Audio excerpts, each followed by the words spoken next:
Hey guys, it's Brad and Hello. Jenny from Good Mix Superfoods, and welcome to Eat, Play, Poo. We actually did this This is take two. take two for episode 2. So sorry everyone, it took a little while. We just had to coordinate our very special guest, Rhonda Muller, who's from ASD Healthy Life. She's our special guest today. But it's take 2. Let's hope this one works. So interesting. I've been doing a bit of research and talking to Rhonda. I found that it's more common, up to 4 times more common for males to have some sort of diagnosis with on the autism spectrum. On the autism spectrum, yeah. So it is a lot more common, and there's definitely talk about females being still on there, but maybe not diagnosed as readily. So we'll talk to Rhonda more about that as well, but definitely much more common in males to get a diagnosis. So yeah, guys, this is obviously in the Eat Play group. If you have joined us via webinar, you can sort of answer any questions you like. The best way to do that is we're not going to answer them live. We're going to go into the Facebook group and make a comment. So if you guys can hear us now, leave us a comment or a thumbs up. Let us know. Later. Write down your questions as we go through it. And we've got a very special offer from Rhonda. So without further ado, let's introduce Rhonda and bring her in. Hello. Hello, how are you? Good. We've got Rhonda here. So Rhonda, we'll give you a little bit of a brief introduction. Today's topic, we're talking about, asthma, anxiety, allergies, autism, and, whether or not they're all connected. But before we go into the topic, tell a little bit about you, ASD Healthy Life, and your background, I guess, your backstory. Yeah, sure. So I'm a nutritional therapist, and I'm also a pediatric special needs health and development coach. I started all of my studies many, many years ago because I wasn't getting the answers that I needed for my family. Long story cut short, both my husband, it's actually our wedding anniversary this weekend, 18 years, woohoo for us. Thank you. But we've known each other since we were kids, and we both had a bit of poor health as children. And little did we realise that would actually impact on our children's health. But we have 4 children, and all were developing really well. The youngest was reaching all of his milestones, have a chat like his big sister, and running at 8 months like his 2 big brothers. And his immune system never really developed. And he was, talking and doing all the normal stuff. But like I said, his immune system was quite compromised. And what we noticed is at 20 months, he started to regress. So he lost all of his speech and language, his fine motor skills. He couldn't pick things up properly. His bowels stopped working. He wouldn't poo for 7 to 10 days. He started having seizures, extremely high pain threshold. My husband was really excited, thinking he was going to be a front rower for Queensland.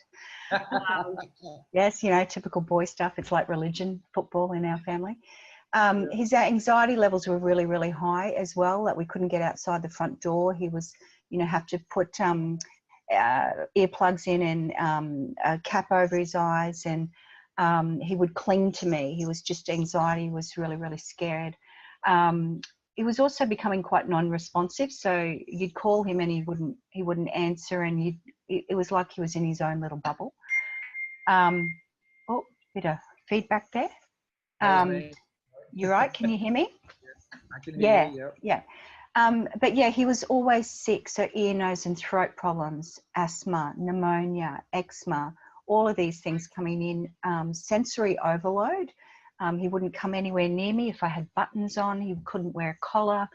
Certain fabrics were really problematic. And we were just becoming overwhelmed. We were going from, practitioner to practitioner specialist, and they kept saying, oh, he's got some behavioural issues, Rhonda, and perhaps you should do a parenting course, and here's some antidepressants because you need to calm down. And I was like, seriously, the red wine and chocolate's working so far. Sure, my waist looks like it's getting small because my bum was growing. I was really stressed out, and I just felt that no one was really listening to me. You know, and it was costing us a fortune because we were going from here to here to here to all these practitioners and therapists, and we just weren't getting anywhere.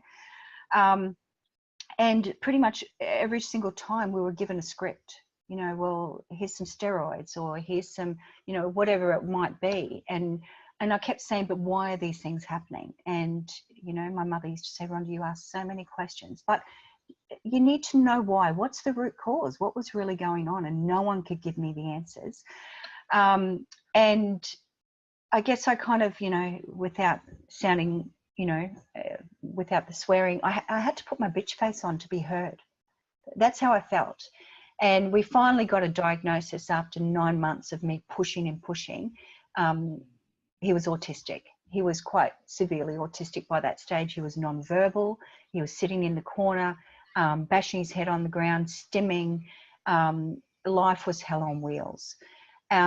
So, yeah, long story cut short, I couldn't get the answers I needed through mainstream. So that's when I went off and did all my studies. So, you know, I've studied through the Mind Foundation, BioBalance, Medical Academy of Pediatric Special Needs, Bio-Individual Nutrition Institute, and predominantly they're all American based because Australia was just so far behind that, you know, like for example, today on the news, they had, you know, latest research showing sunscreen, you know, chemicals have been found in breast tissue. Hello, we've been raving on about that for 10 to 15 years. So yeah, long story cut short, that's what I do. I work with women and children, and my passion is with pediatric special needs, and autism is my specialty. Yeah. So you know what, I can just see you, well, I can visualize you in the office putting the bitch face on, trying to get to the bottom of these things. And look, were they ever asking about the environment, you know, sort of history, you know, food stuff? In actual fact, it's really, this is one of the big things that broke my heart, was they often said to me, and I'm talking pediatricians and dietitians and GPs, don't bother about food. There's no evidence. It's a lot of time and effort for no real results. And that really took me back because, you know, food's always been a really big factor for us. But, you know, my husband built the big Taj Mahal organic veggie patch before we would even have babies, because that was, you know, the honey-do list. Honey, you got to do this. But, you know, if I'd listened to that, I wouldn't be here today. My son would not be in mainstream school in year 7 with no support. From a boy that we were told he would have to be in a special school for the rest of his life. Oh my God, seriously? Yeah. You know, food is a big factor, but it's not the only factor, obviously. So we'll get into some of the food and some of your experiences that can support, but let's quantify this. I mean, is there statistics? You know, I mentioned at the opening of the show that an interesting fact, boys are more likely to be, you know, diagnosed in the autism spectrum. And, you know, I don't know why, I don't know if you know why, but it's, you know, it's, where am I going with this? Well, in regards to statistics and things like that, there's a lot of statistics out there, unfortunately. It is becoming epidemic, and there's a lot of underlying factors. But when it comes to like Dr. Stephanie Seneff from America, she's predicting it's going to be 1 in 2 children, predominantly males, with autism by the year 2025 or 2030. That is absolutely frightening. Absolutely frightening. There's 1 in 50 children with autism in Queensland schools now. I think, you know, I don't have the statistics and I should have had them up in front of me. But I think it's 1 in 10 with asthma, 1 in 4 with allergies, or, you know, it is becoming epidemic. And I guess really, you know, when we start looking at it, well, there's lots of underlying factors. So for example, I'm not sure if you can see, I've got a iceberg at the back, but all of these conditions like asthma and allergies and autism, that's all the tip of the iceberg. And what we look at as practitioners, integrative holistic practitioners, is that what's underlying, what's really happening.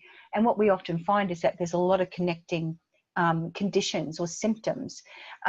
So what we often find is that there's inflammation, there's bacterial imbalances, biochemistry imbalances, which lead to also nutritional deficiencies, poor digestion, gene expression, so epigenetics, which we could go on a whole day about all that kind of stuff, but increased toxicity, pesticides, fungicides, a whole host of glyphosates. Don't get me started on Roundup.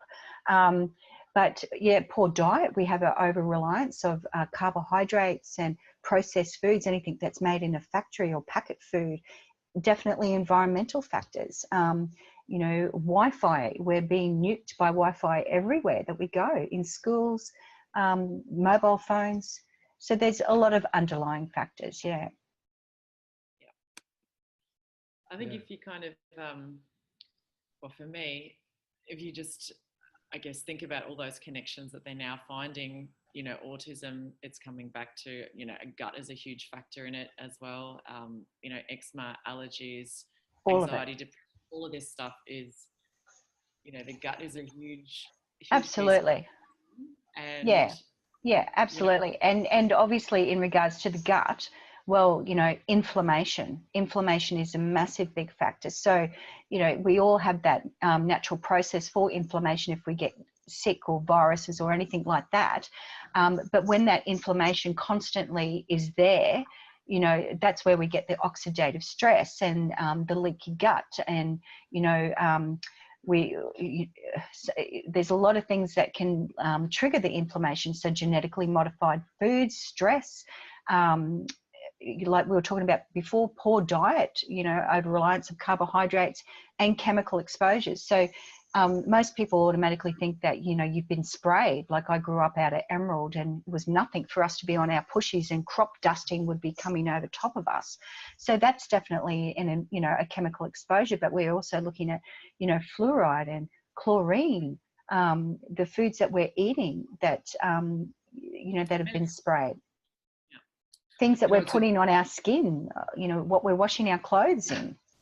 For the mums out there, mums and dads who are watching this, and I guess you've got the tip of the iceberg where these are the diagnoses that have been come up from the medical industry, and then the underlying issues. What about all the kids that he's just a bit naughty, he's just got a few behavioural just got a mind of his own, he's all right, he's really fussy, he won't eat certain foods, all of these little things that are kind of, they're heading in that direction, but they're not quite. And then I guess then the performance at schoolwork, and then social behaviours, and all these kids potentially that are undiagnosed. And I guess I'm sort of leading into giving the audience a little bit of value on what are some of the things that, mums and dads they're at their wits' ends. They've been to the doctor and they've been to the expert and the pediatrician, and it's like nothing's working. And, what are some of the things that maybe they can incorporate, even just the naughty kids that maybe, under the radar, I guess, or under the ocean? Yeah, sure. Well, I'm a real firm believer that all behaviour is a form of communication. So any child, I've got 4 of them, and they can, they've had their fair share of behaviour, but it all comes down to a form of communication. So I guess, if there were things that I could put forward, is that you've got to get in front of practitioners that just get it, and I guess that's why a lot of families have come to me, because they've seen 2 or 3 different practitioners and they're still not getting answers. So, getting in front of a practitioner that can do bio-individual assessments. So, potentially looking at blood serum, blood cell analysis, urine, stool analysis. So they're actually looking at that individual as such. Any kind of, chemistry imbalances, any vitamins or minerals, essential fatty acids, etc., that they're lacking. Looking at the stool analysis and checking for any kind of bacterial imbalances. If we've got too much of one and not of another, because, a lot of well-meaning people go out and give their children probiotics, but is it for their particular needs? We could actually be doing more harm than good. So that's the first thing, the first tip that I would say. And then once you've got a real good understanding, there could be even food sensitivity testing or intolerances and genetic testing there, looking at, removing what's harming and then replenish with what's going to heal. So, you know, seemingly good food can be problematic for some people. You know, we could be identical twins, but and what's working for you could be really messing with me. So it's about, you know, getting that right. And then obviously cleaning up our environment, you know, getting rid of the chemicals from the homes. What are we washing our clothes in? What are we putting on our skin? All of these things. The air that we're breathing, making sure that we've got, you know, good cross ventilation, and the water that we're drinking. And get out and have a laugh. Yeah, a lot of information from mum and dad there, you know, and I guess they need some support too. Like if you were going crazy and drinking wine and chocolates, I can imagine they're at their wits' end too. You would probably see a lot of parents in distress. Oh, absolutely, absolutely. And seriously, there's nothing anyone could ever say or do that would shock me, because I've been there. Because I was not getting the support I needed, because the support just wasn't out there when I first started this journey back in 2008. Everyone kept looking at me loopy. I was the loopy one doing nutritional therapy. You know, we started into an autism early intervention outcome unit for my son, and he walked in there severely autistic, and after 6 hours a day, 5 days a week for 2 years straight, costing us a bomb, he walked out prep ready. But I was the loony one, okay? And so you've got to surround yourself with people that support you and get you, people that are going to lift you up. And yeah, it's okay to have the chocolate and the wine if it's going to help you get through. You know, life's going to be hard, but it's about surrounding yourself with people that can support you and pass their knowledge on to you, so you become the healer and the advocate for your family, for your goals. You know, someone else's goals aren't going to be your goals. You've got to do what's right for you. I'm just imagining how very different your story could have been had your child been your first child that had, you know, you absolutely. Yeah, and I just feel for mums this is my first. Absolutely. Yeah. Yeah, that's right. That's right. And often, you know, we don't have our families around us anymore. You know, like they're all scattered all over the country, all over the world. So we don't have that community support anymore. So absolutely. But the first things are, you know, if there's any kind of family history, I guess, in regards to allergies or asthma, anyone that's, sorry? Autoimmune conditions. Absolutely. Genetic stuff is a really big thing. You know, genetic vulnerability is a really big factor, and we need to take that seriously in regards to any kind of medications or anything that's offered mainstream. We need to be aware of what's actually happening first on a cellular level. Any kind of gut problems, bowel problems, behavior, any mental health or anything like that. Yeah, really, we need to start looking at those factors as in the family history. Any ear, nose or throat problems, like I was talking about hay fever or eczema and stuff like that. Any previous addictions. A lot of people use alcohol and drug as a crutch to help them get through. And that can be in regards to, you know, methylation, you know, undermethylator, overmethylator, schizophrenia, all those types of things can actually be reversed. Bipolar, all of these things, once you heal the gut and address the nutrient deficiencies, oh my God, get out of their way. They are going to take over this world. They are going to reach their true potential. You know? So I'm just thinking mums in there go, yeah, okay, that's all good. And I've heard some research there, but my kids won't eat vegetables. Anything. They just won't eat it. We have tantrums. You know, Yep. What's your tips? I'm sure you've got we loads tried of tips. that. It's too hard. I totally get this. And this is when the red wine and chocolate used to pull out on my side, because like, you know, I'm not a good cook. I used to be the packet queen, seriously. All of my girlfriends are all really good cooks. As soon as I find a good cook, I say, you're my friend, you're mine. Excellent. So trust me, if I can do it, anyone can do it, is what I'm trying to get at. But yeah, my son, we had the organic Taj Mahal veggie patch. My son had a smorgasbord of food. He went down to 5 foods. He wasn't a picky eater. He was a problem feeder from hell. Absolutely. It was all the white foods. Okay. So it came down to, very typical for ADD, ADHD, autism, Asperger's. but even sometimes with like eczema, asthma, those types of things as well, because it comes down to bacterial imbalances, but also absolutely the bad bacteria sending signals to the brain saying, feed me carbs, feed me sugar. I need to survive. If you eat that vegetable, it's potentially going to kill me or threaten Oh, totally. And then also it's then a big kick-on effect in regards to nutrient deficiencies. So vitamins and minerals are actually going to be really, really low. And mainstream, actually, the way they analyze those results are totally different to how we analyze it. And that's why we get results. So putting in the right vitamins and minerals. And then parents say to me, oh, if I can't get food in, how the heck am I going to get vitamins and minerals in? Well, it's about becoming really sneaky. So sometimes we have to, stick with some of the bad foods to begin with to build up those nutrient deficiencies. So seriously, it's about really just trying to do little bits at a time. Small changes add up to big differences over time. Yeah, absolutely. And so I've actually got a fussy eater, picky eater workshop coming up. It's a free info session. I think it's on the 6th of June. I'm not very prepared. I should have probably had something to hold up. But jump on the Facebook page, and I do a lot of free events because to me it's really, really important that the community gets this information so they know where to go and what they can do. Yeah.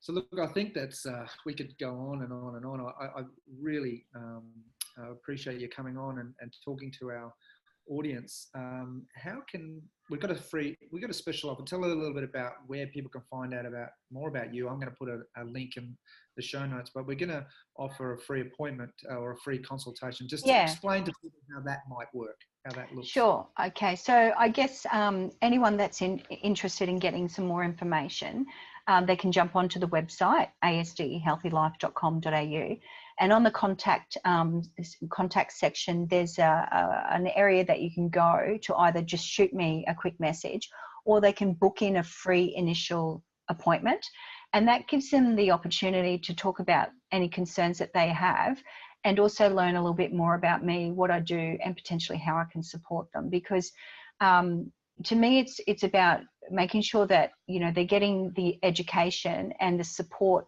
because we are the carers are on the front line.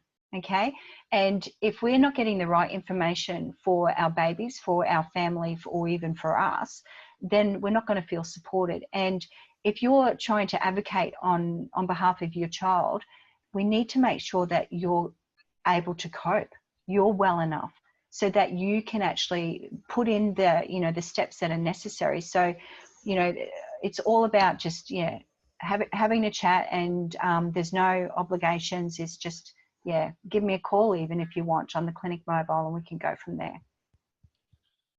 That's awesome. Well, thank you very much for joining us. You're welcome. Anyone who wants to ask a question specific or something in general in nature, they can also just make a comment down. We're going to manage the Facebook comments for the next 20 minutes or so, and then maybe check in another day or so later. You might be watching this, a few days after the episode is shown. But thanks very much. I was going to ask you, do you have one last message for mum and dad out there? You sort of covered that off. Have you got any last questions for Rhonda? Yeah, I guess, if you're a parent struggling to know what to do, I definitely think you'd be a really good first place to start to get some, advice from someone who's been there, done that, and has done the hard yards researching. And also I think it's important that like NDIS, anyone that is receiving the carers allowance or just getting a diagnosis, obviously, today seem to talk a lot about autism, but I work with a whole host of pediatric conditions as well as women's health. But there's a lot of things. So if you need support with the education system, I can do that. I'm also an education consultant. I can help with funding, sourcing the right practitioners. I'm very pedantic, because being a professional with first-hand experience, I'm not going to waste anyone's time or money referring them on to someone that just doesn't get it, that hasn't done similar training to me. So no matter what kind of support you need, I will try to get you to where you need to be. Yeah. Awesome. Okay. Thanks guys. And we might get you down the track. Yep. Anytime. Thanks. Okay. Guys, Rhonda Muller. very interesting. That's I guess I mean, we have friends that, you know, kids, you see them and it's like maybe a lot of these things are just misdiagnosed and there's a few things out there, or you just don't know what's going on back at home, and the frustration, because I think I have normal kids, but that's hard enough. Normal kids. Look, there's to me, what makes me really cranky is that there's so much, like, we shouldn't have to battle with the kids over food, because there shouldn't be all this rubbish that's out there readily available in their faces for them to say, I only want that, you know? Yeah. That's part of the huge issue that's, you know, that's the problem. Yeah. You know, how is this stuff still allowed on the shelves? So guys, Eat, Play, Poo is in a private community. If you've got any friends that could benefit from joining the group, we're doing this as a bit of a test series of videos, you know, educational, getting special guests in for you guys to, you know, learn from. So make sure you make a comment. Start the conversation. Yeah, start the conversation. You might have someone in mind that you think would be great, or a topic you want us to cover, and we'll do our best to suggest someone to come in. So make sure you leave those comments. If it all goes well, we might broadcast this, go to the world wide world and world wide world. Well, right now we're just with the Eat, Play, Poo friendlies. Yeah, it's because of the vocabulary issues. So anyway, thanks guys. Thanks for joining us. Leave your comments, and yeah, hope we can bring you some more shows. We've actually got something maybe on FODMAPs, low FODMAPs coming up. Hopefully we'll have someone from the Monash University who developed the low FODMAP system. Yeah, and someone very passionate about functional foods might be joining us down the track too. So we've got a few people in the pipeline. Yeah. All right, guys. Thanks very much. Enjoy your day. We'll see you next time. Bye.